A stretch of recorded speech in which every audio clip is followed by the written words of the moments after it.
also want to say something else, because a lot of you that I see and recognize in the room here today have been asking me, knowing that I was Arturo's attorney, if you could talk to him or if you could interview him. And I appreciate your patience, but I'm a criminal defense lawyer. That's what I do for the most part. And the old saying, anything you say can and will be used against you, is an understatement.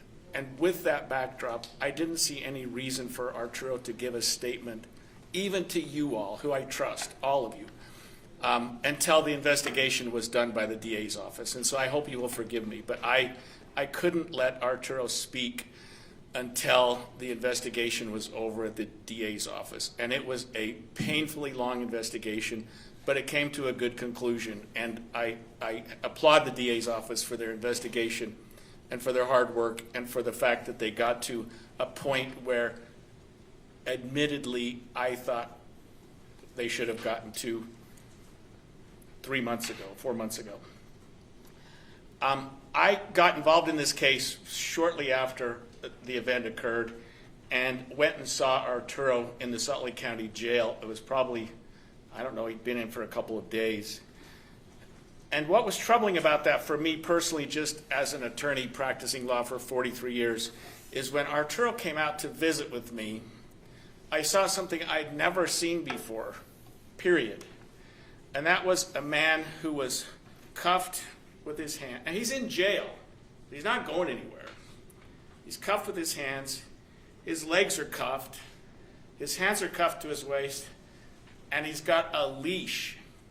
He's wearing a leash. And I thought, he's in jail. I don't get it. And at the same time, he's got a bullet hole going through him. And we talked, and he's just such a sincere man. He's such a wonderful man. And it's the first and only time he's ever been in jail. And it's the last time he's ever going to be in jail. I mean, he's a good kid. He's a good man. He's not somebody that's out committing crime.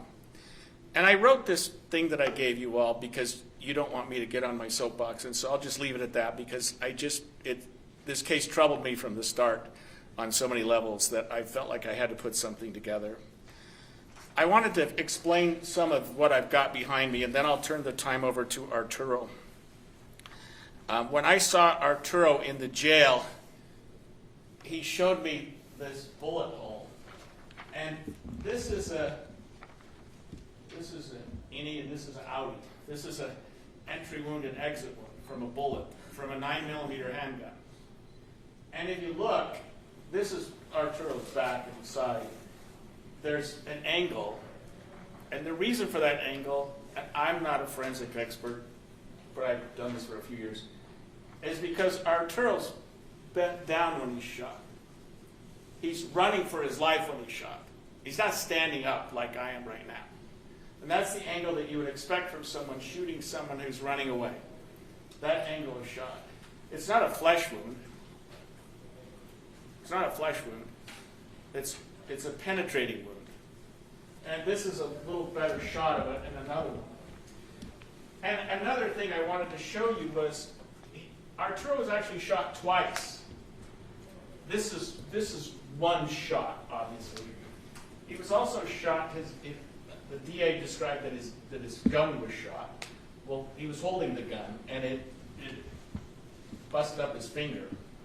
So that he was shot twice, and then, according to the DA, and I think that it's corroborated by the evidence, there was a third shot fired, which ultimately killed Afa Ah Loo, who hadn't done anything wrong. Interestingly, after this event occurred, we all knew that there was a peacekeeper, and his name was kept quiet for a long period of time for whatever reason, who was the only person who fired a gun. Arturo never fired a gun. There's no question about that. He didn't even have a loaded gun. There's no question about that. Everyone knows that.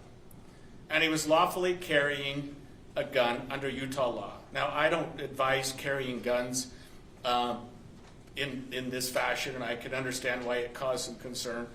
But what caused some concern in this case wasn't that Arturo was carrying a gun so much as a large Hispanic man was carrying a gun. And I'll just say that and then probably move on so I don't get in trouble. But after the event, the shooter, the person who actually killed Afa Ah Loo, was not taken into custody. Nothing happened to him. In fact, we're at almost 6 months and he's still never been taken into custody. Arturo was taken into custody. He was taken to the Salt Lake County Jail and booked into jail for murder. First-degree murder. I wrote on my paper it carries 5 to life. It actually carries 25 years to life. And a judge looked at the case and said, I'm going to set no bail. In other words, you're not going anywhere, Arturo. And they filed murder charges, knowing he'd never fired a gun, knowingly he'd never put a bullet in the gun, knowing he'd been shot in the back, but he's booked into jail on murder charges. When I saw him, he was in jail, like I say, cuffed to a fare thee well. It was awful. And under Utah law, and most states follow the same model, when a person is taken into custody, the authorities have a certain period of time to charge them. You can't just hold somebody in jail without charges. Makes sense. In fact, charges almost 6 months later haven't been filed against Arturo. So he never, in my opinion, should have gone to jail, but he did. And after this event occurred on the 14th, the district attorney's office filed a motion to extend his jail hold on June 19th. It was 5 days later. A motion saying, Judge, we need a little more time to decide what we're going to do. Which, by the way, is not necessarily uncommon. But it was troublesome in this case to me because I didn't feel like he should have been in jail in the first place. But what they did was they asked the judge to keep him in jail with no bail until they could figure out what they wanted to do. And the judge granted it. Said, sure, take another week or so. We became frustrated with that, and I did something that I haven't done in my 43 years. And we filed what, in fancy terms, you'd call it writ, habeas corpus. But it's called a request for extraordinary relief. The next day, this was filed on June 20th, and he said, Judge, let him out. The district attorney's office didn't file a motion to get him out. They never filed a motion to get him out. They filed a motion to keep him in. We filed a motion to get him out, and to their credit, the district attorney's office read our motion and said, we probably need to get this guy out of jail.